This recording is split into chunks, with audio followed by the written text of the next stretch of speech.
Oke, baik sebelumnya Assalamualaikum warahmatullahi wabarakatuh. Eh, Pada pertemuan kali ini kelompok kami akan mempresentasikan eh, bab 3 ya, yaitu Computer and Internet Crime untuk mata kuliah etika profesi. Nah, topik ini sangat relevan karena di era digital sekarang hampir semua aspek kehidupan kita terhubung dengan internet.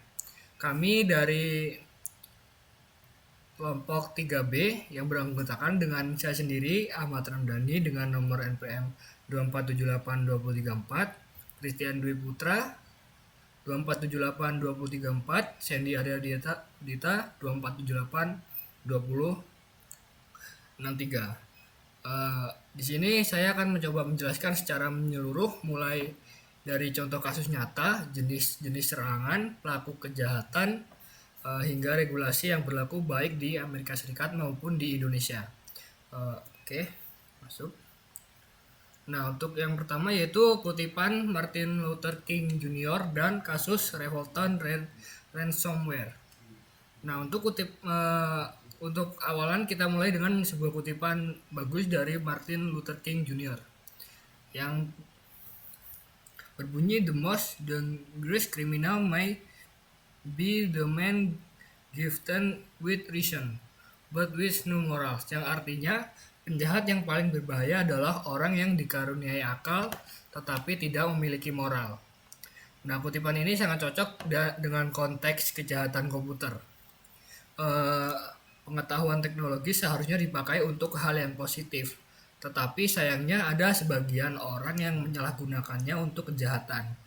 Contoh kasus nyatanya adalah ini ya, Reverton Ransomware pada tahun 2012. Nah, Reverton ini sering disebut sebagai polis Trojan karena setelah komputer terinfeksi, layar akan terkunci dan muncul pesan seolah-olah berasal dari aparat penegak hukum seperti FBI. Nah, korban dituduh mengakses konten ilegal dan diminta membayar denda sebesar $200 dalam waktu 72 jam. Nah, jenis ransomware ini berbahaya karena bisa menyebar hanya dengan korban membuka situs web yang sudah terinfeksi, tanpa harus mengunduh file apapun. Dalam beberapa tahun, ribuan komputer terinfeksi, dan kelompok kriminal di balik ransomware ini mendapatkan keuntungan jutaan dolar dari jutaan dolar per tahun. Oke, selanjutnya. Nah, selanjutnya itu mengapa insiden semakin banyak terjadi. Nah, faktor penyebab utamanya yang pertama yaitu kompleksitas sistem. Nah, semakin kompleks sistem, kompleksitas itu membuka lebih banyak celah keamanan yang bisa dieksploitasi oleh penyerang. Jadi semakin kompleks sistem, banyak perangkat dan kode, jadi celah untuk dibobolnya semakin besar. Nah, selanjutnya yaitu cloud computing. Nah, cloud computing itu data kita kini banyak disimpan di server milik pihak ketiga, sehingga banyak yang bocor dan resiko bocornya itu lebih tinggi. Nah, yang ketiga itu virtualisasi. Misal kalau suatu server tuh keamanannya kurang dan server itu terkena ini apa, kejahatan misal dibobol, maka semua virtual machine itu akan kena semua ya. Nah, selanjutnya yaitu Bion, bring your own device. Nah, perangkat pribadi sering jadi pintu masuk malware. Nah, jadi misal pegawai nih sering menggunakan laptop atau smartphone pribadi untuk mengakses jaringan kantor. Hal ini tuh meningkatkan kemungkinan malware. Jadi siapa tahu di device-nya si karyawan ini tuh udah terjangkit sebuah malware, terus dia buat mengakses ke data kantor. Jadi otomatis malware itu bisa masuk ke data pribadi kantor. Nah, selanjutnya yaitu bug. Nah, suatu software itu pasti punya celah ya, masih punya kelemahan yang belum ditambal, dan penyerang bisa memanfaatkan sebelum pengembang sempat memperbaikinya. Nah, selanjutnya itu zero attack. Nah, jadi untuk zero attack ini yaitu kayak mana ya? Misal OS-nya tuh masih beta, jadi masih banyak bug, masih perlu perbaikan banyak, jadi otomatis mudah untuk dibobol, dan itu ya sangat merugikan ya. Nah, jadi kesimpulan untuk mengapa insiden semakin banyak terjadi itu, semakin modern teknologi kita, maka tuh semakin banyak pula peluang bagi penyerang untuk mencari celah. Maka keamanan harus selalu diutamakan seiring perkembangan teknologi. Oke, slide selanjutnya yaitu jenis eksploitasi. Nah, yang untuk jenis eksploitasi, untuk yang pertama yaitu virus. Nah, virus itu adalah program yang menempel pada suatu file. Nah, saat file itu dibuka, nah apa virusnya tuh bisa langsung masuk ke komputer kita dan bisa kayak bisa merusak data, bisa hapus data gitu. Oke, selanjutnya yaitu worm. Nah, worm itu nggak perlu kayak virus ya. Kan kalau virus ini harus di-download terus dibuka. Nah, kalau worm itu dia menyebar otomatis via jaringan atau email. Jadi dia tuh langsung efeknya tuh bikin sistem lemot, sama kerugiannya tuh banyak kerugiannya. Oke, selanjutnya yaitu Trojan. Nah, untuk eksploitasi yang Trojan itu tuh dia kayak menyamar dari program normal, jadi kayak aplikasi baik-baik aja, padahal itu bisa curi data sama kendalikan komputer. Oke, selanjutnya yaitu spam. Spam itu membanjiri email dengan pesan iklan dan link berbahaya tanpa izin. Jadi kayak gimana ya, link-link phishing itu kirimnya lewat spam ini. Sering pakai sebar malware dan penipuan. Oke. Yang selanjutnya itu DDoS, distribusi denial of service. Nah, jadi untuk DDoS ini membanjiri server dengan traffic palsu ya, sehingga layanan tidak bisa diakses. Jadi kayak di spam gitu banyak. Jadi servernya penuh, terus layanannya tuh lumpuh, kayak penuh servernya. Oke, selanjutnya yaitu rootkit. Nah, rootkit tuh dia ya kayak gimana ya, berbentuk file aplikasi. Nah, saat kita udah mengeklik dan menginstal, dia langsung si penyerang tuh bisa mengakses semua yang ada di perangkat kita ya, kayak administrator atau jadi mother root. Nah, dan itu tuh sangat sulit dideteksi. Nah, selanjutnya yaitu phishing ya. Phishing adalah usaha penipu untuk menipu kita. Kayak misal lewat link, atau kita masuk ke web tertentu terus suruh memasukkan data kayak Facebook, Google, dengan iming-iming kayak web yang resmi gitu. Nah, tujuannya sama, yaitu merugikan korban, baik merusak sistem ataupun mencuri data dan mendapatkan keuntungan finansial. Oke, untuk slide selanjutnya yaitu jenis pelaku kejahatan komputer. Nah, bentar, ini slide berapa sih? Slide 6. Oke, jenis pelakunya tuh kejahatan komputer. Yang pertama yaitu hackers ya. Nah, hackers tuh bisa kayak ada dua kepribadian sih, tergantung. Ada hackers yang positif, kayak suruh misal ada perusahaan suruh ngecek, suruh ngebobol, terus biar perusahaan tahu kalau ada celah atau enggak di web datanya. Nah, yang kedua yaitu yang negatif atau black hat. Nah, jadi dia tuh menyalahgunakan ilmunya untuk membobol suatu sistem terus mengambil keuntungannya sendiri. Nah, selanjutnya yaitu crackers. Nah, untuk crackers tuh dia kayak tujuannya tuh ya hampir sama kayak hackers, tapi kan hackers ada yang baik, ada yang jahat. Nah, kalau crackers tuh yang merusak sih. Intinya dia tuh meretas tuh untuk merusak, terus mencuri sama sabotase. Nah, selanjutnya itu malicious insiders. Nah, itu kayak orang dalam organisasi yang tahu cara mengakses, yang punya akses data ke data penting perusahaan. Nah, kalau orang ini sampai misal ada niat buruk buat ngambil data atau dijual, itu mudah bagi orang ini. Jadi dia tuh paling berbahaya karena tahu sistemnya. Oke, selanjutnya yaitu industrial industrial space. Nah, dia tuh kayak mata-mata industri ya yang mencuri rahasia dagang perusahaan untuk keuntungan kompetitornya. Nah, selanjutnya yaitu cyber criminals. Nah, cyber criminals itu penjahat cyber yang motif utamanya jelas uang. Misal curi curi data terus dijual, terus penipuan online atau ransomware ya. Yang selanjutnya itu activists. Nah, untuk activists ini yaitu hacker plus aktivis. Jadi dia tuh menyerang situs untuk tujuan politik ya. Misal kayak mau ada pemungutan suara itu dia saling serang. Oke, selanjutnya yaitu cyber teroris.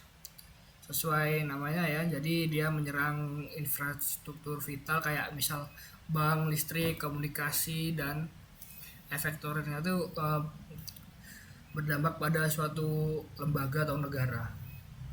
Oke, selanjutnya yaitu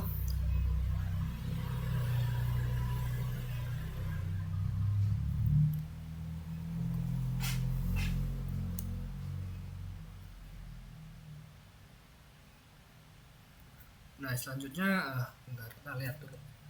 Ini slide-nya berapa sih? 7. Oke. Selanjutnya itu hukum dan regulasi yang ada di Amerika Serikat dan Indonesia. Nah, untuk hukum di Federal Amerika Serikat ada di CFAA 1986, yaitu yang pertama larangan akses ilegal dan pencurian data. Dan yang kedua yaitu ECPA 1986 di tahun yang sama. Federal Amerika Serikat itu melarang penyadapan komunikasi elektronik. Dan yang ketiga yaitu DMCA di tahun 1998. Dia juga mengeluarkan lindungi hak cipta digital. Selanjutnya yaitu Sarbanes-Oxley di tahun 2002, lindungi integritas data dan keuangan perusahaan. Oke, yang selanjutnya itu regulasi di Indonesia. Nah, di regulasi di Indonesia itu ada yang pertama yaitu Undang-Undang ITE 2008 dan direvisi di 2016, yaitu tentang mengatur transaksi elektronik dan kebijakan cyber. Dan yang kedua yaitu UU PDP 2022, melindungi data pribadi warga. Dan yang selanjutnya BSSN di tahun 2017, yaitu Lembaga Nasional Keamanan Cyber. Dan yang terakhir yaitu OJK dan Bank Indonesia yang mengatur keamanan sektor keuangan dan perbankan. Oke, sekian dari saya. Selanjutnya akan dilanjutkan oleh teman saya.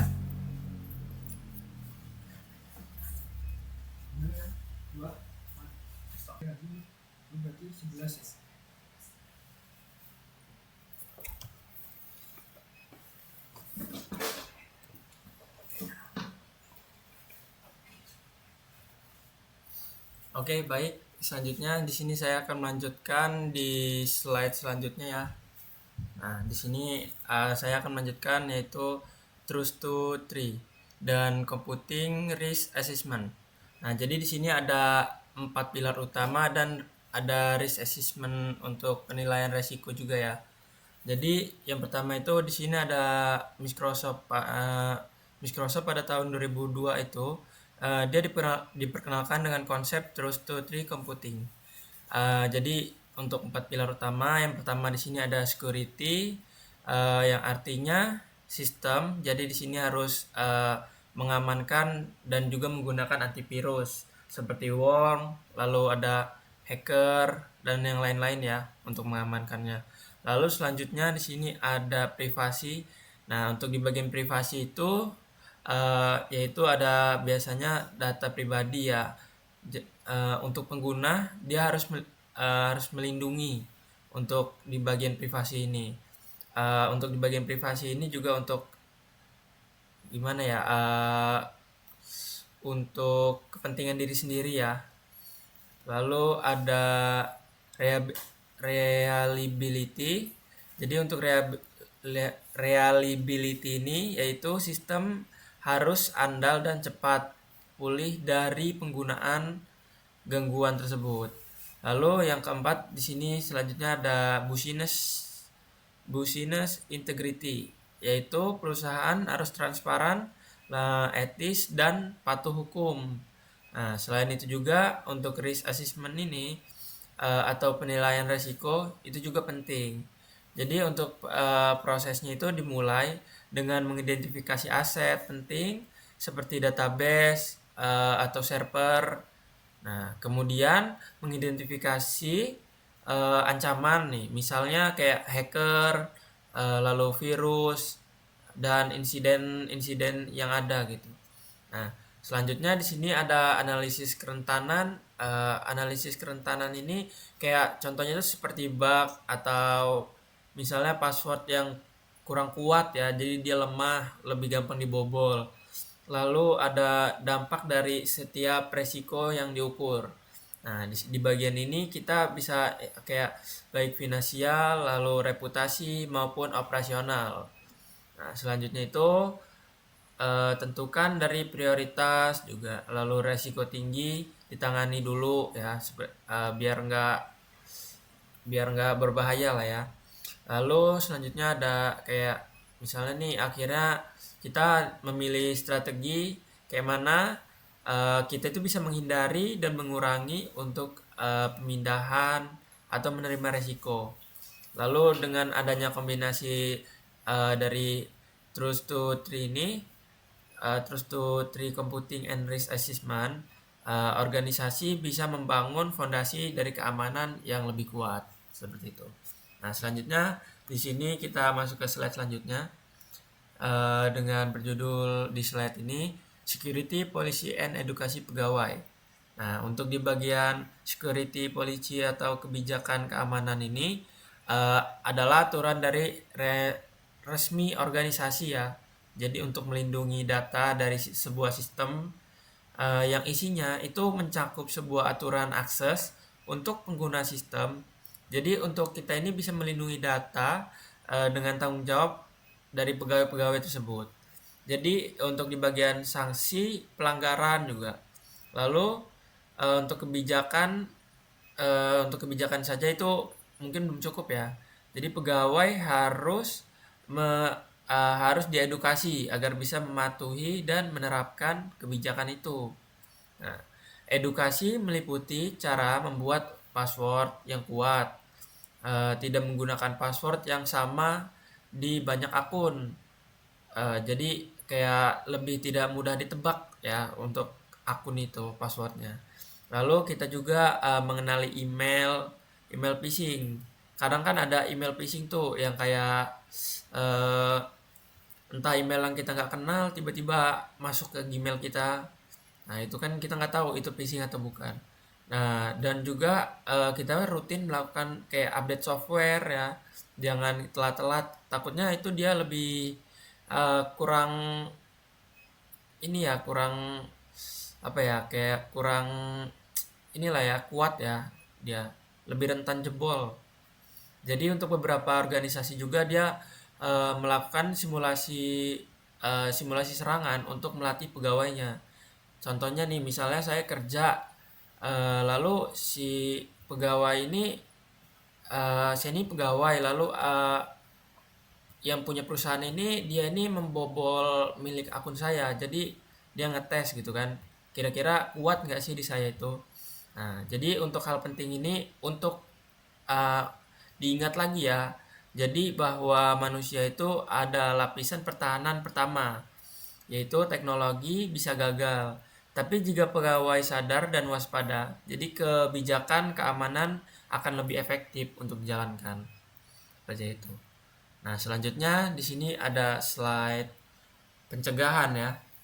Nah, di bagian pencegahan ini, pencegahan untuk serangan komputer yang dilakukan untuk eh, untuk pertahanan ya, untuk pertahanan agar berlapis. Jadi juga untuk di bagian firewall ini itu berfungsi sebagai penyaring untuk lalu lintas data. Lalu selanjutnya di bagian firewall ini juga kayak bisa untuk memblokir akses yang mencurigakan kayak gitu. Lalu selanjutnya ada IDS. IDS ini itu adalah Intrusion Detection System. Nah, di bagian ini kita bisa mendeteksi sebuah aktivitas yang aneh nih di jaringan. Lalu juga si antivirus dia juga bisa kayak mendeteksi dan menghapus di bagian malware. Nah, tapi sesuai kebutuhan untuk dari pegawai-pegawai tersebut seperti itu. Selanjutnya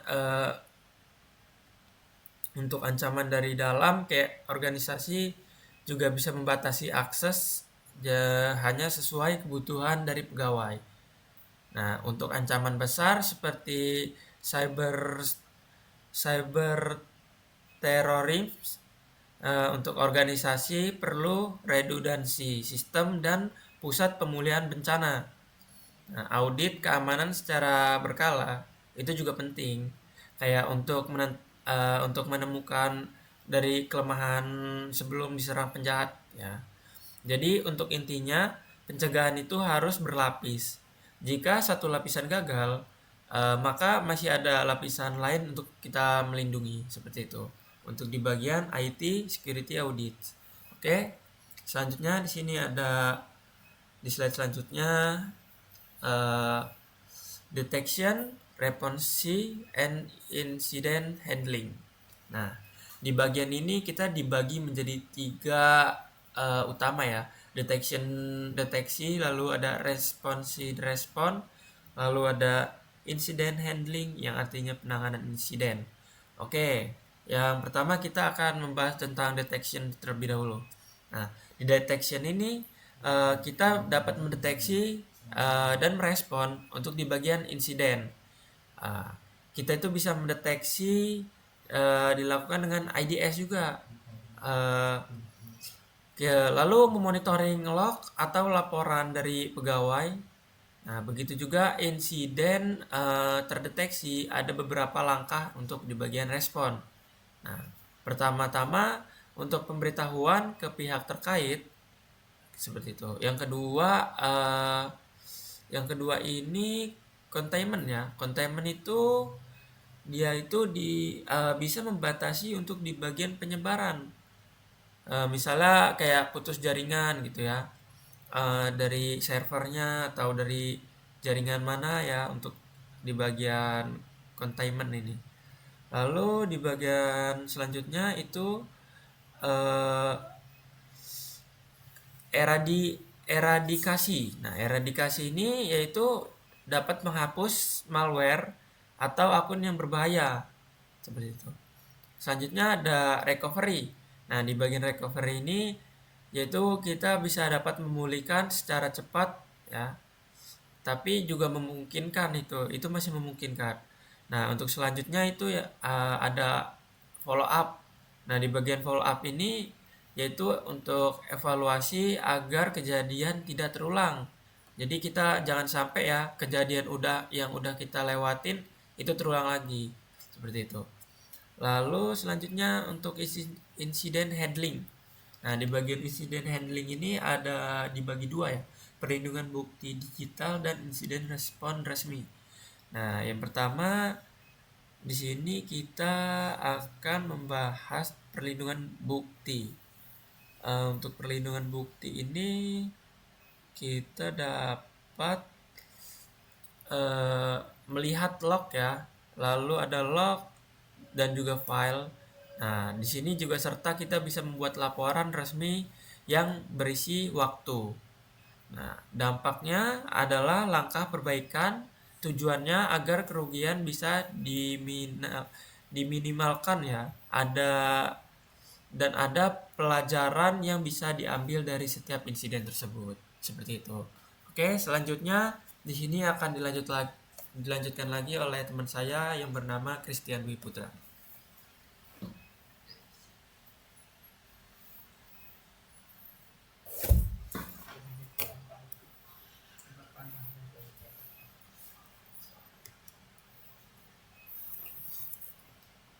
Selanjutnya ada komputer forensis. Selain komputer forensis atau forensis komputer adalah ilmu untuk mengumpulkan, melestarikan, dan menganalisis bukti digital. Nah, tujuan utamanya adalah mengetahui bagaimana serangan terjadi, siapa pelakunya, lalu menyajikan hasil analisis di pengadilan. Lalu ada beberapa langkah utama. Yang pertama ada identifikasi bukti digital, lalu kumpulan tanpa merusak data asli, lalu analisis dengan metode forensik, terus presentasikan hasilnya secara sah. Dan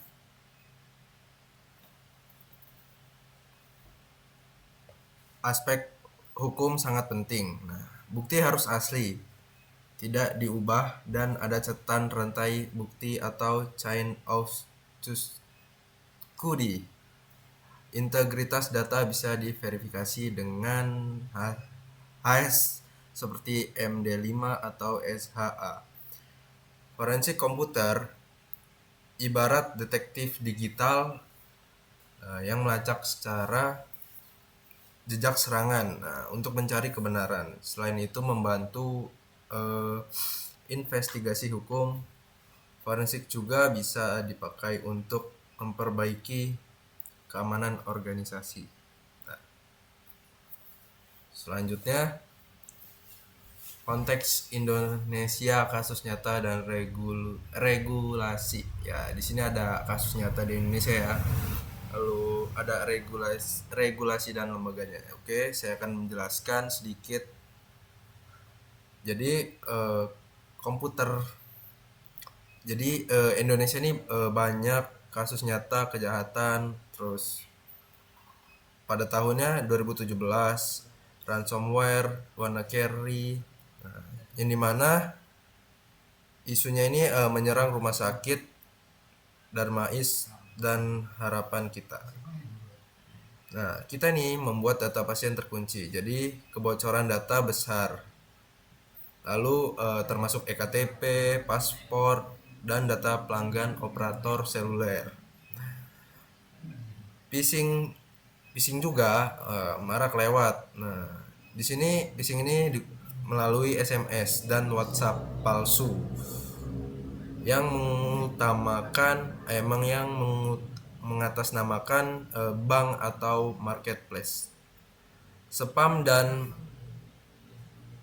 pinjaman online ilegal juga jadi masalah, bahkan sampai intimidasi kontak korban. Ada pula serangan DDoS ke situs KPU atau saat pemilu, dan defacing situs pemerintah sebagai bentuk protes politik.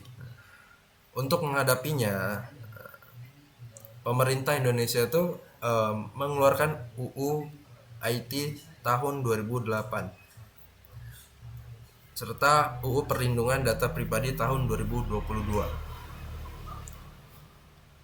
yang dimana mendirikan BSSN tahun 2017 serta melibatkan OJK dan BI di sektor keuangan.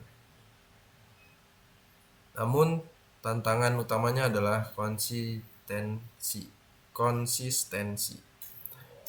Lalu meningkatkan kesadaran masyarakat agar lebih waspada terhadap ancaman digital. Nah, jadi sudah saya jelaskan sedikit mengenai konteks Indonesia, kasus nyata dan regulasi. Selanjutnya saya akan menjelaskan ringkasan dan istilah kunci. Di sini ada banyak poin ya. Yang pertama ada keamanan TI sangat penting bagi bisnis dan masyarakat. Lalu jumlah insiden meningkat karena sistem makin kompleks. Cloud Biot Bug Zero Day. Lalu jenis eksploitasi. Lalu pelaku beragam dan segala macamnya ada di sini. Kalian bisa baca sendiri. Mungkin saya singkat aja. Di sini ada istilah kunci, virus, worm, trojan, malware, lalu DDoS, terus phishing ya, terus rootkit, terus Swartic, computing, lalu risk assessment, computer forensics. Nah, nanti lebih jelasnya kalian bisa baca sendiri. Di sini langsung saja saya jelaskan ya mengenai ringkasan istilah kunci. Nah, ringkasannya adalah keamanan TI ini sangat penting menjadi aspek vital. Nah, jumlah insiden meningkat karena teknologi makin kompleks. Jenis serangan beragam. Lalu yang tadi sudah saya sebutkan dari virus worm, trojan, spam, DDoS, rootkit, phishing. Nah, pelakunya biasa dari individu atau kelompok dengan motif yang berbeda. Nah, regulasi ada di AS maupun Indonesia. AS apa? Amerika Serikat.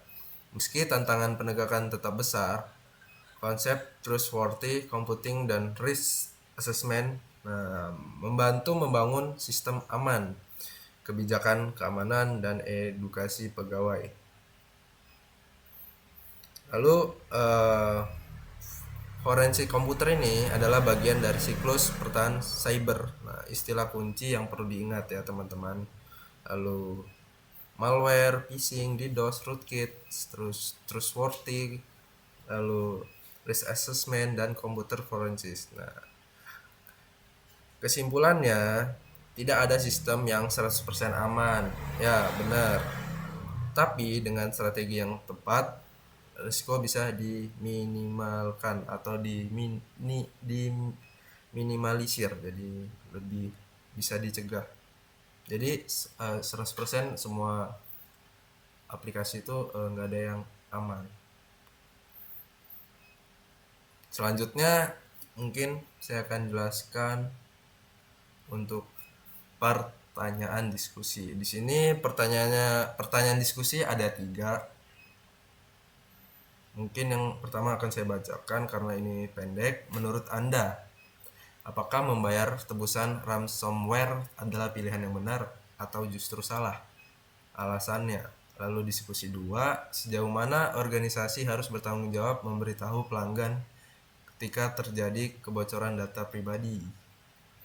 Lalu diskusi yang ketiga, apakah organisasi sebaiknya lebih banyak investasi di pencegahan atau di deteksi dan respon? Nah, lalu jelaskan mengapa. Oke. Mungkin di sini pertanyaannya sebagai penutup ya. Jadi langsung saja diskusikan. Saya akan menjawab dari diskusi yang pertama. Apakah membayar tebusan ransomware adalah pilihan yang benar atau salah? Oke, di sini saya akan menjawab. Dari satu sisi, membayar bisa memulihkan data lebih cepat, tapi di sisi lain itu lebih mendukung penjahat untuk terus melancarkan aksinya. Lalu yang kedua, sejauh mana organisasi harus bertanggung jawab memberitahu pelanggan jika terjadi kebocoran data pribadi? Apakah semua harus diumumkan atau cukup memberitahu pihak yang berdampak saja? Ketiga, lebih baik organisasi berinvestasi lebih besar di pencegahan atau di deteksi dan respon. Nah, Lalu, apakah lebih baik mencegah serangan sejak awal atau lebih realistis menyiapkan tim yang siap merespon ketika serangan terjadi? Nah, pertanyaan-pertanyaan ini sebenarnya bisa memicu diskusi kritis tentang etika, tanggung jawab, dan strategi keamanan di era digital. Mungkin itu saja pertanyaan yang bisa saya jawab. Saya selaku presenter yang presentasi terakhir mengucapkan terima kasih, dan kurang lebihnya kami semua mohon maaf yang sebesar-besarnya. Saya ucapkan terima kasih.